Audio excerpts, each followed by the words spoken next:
दम आलू बनवण्यासाठी मी हे बेबी पोटॅटो आहेत हे घेतलेले आहेत। जर आपल्याकडे हे नसतील तर मोठे बटाटे आपण चिरून घेऊ शकता।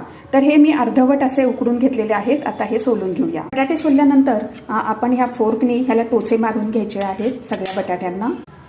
2 टेबलस्पून तेल गरम करायला ठेवलं आहे, त्याच्यामध्ये बटाटे तळून घेऊया। आपले बटाटे आता छान परतून झाले आहेत, काढून घेऊया। याच पॅनमध्ये अजून थोडं तेल घातलं आहे, खडा मसाला घालूया, लवंग, दालचिनी, शहाजिरे आणि तमालपत्र। त्यानंतर 2 मोठे कांदे किसून घेतले आहेत ते परतूया।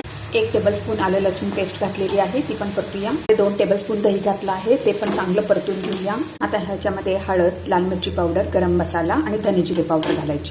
चवीप्रमाणे मीठ घातलं आहे, 2 मिनिटं फ्राय करूया।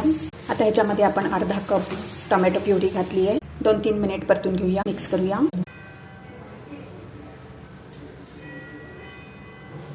कोथिंबीर आणि कसुरी मेथी घातली आहे। आपला दम आलू आता सर्व करण्यासाठी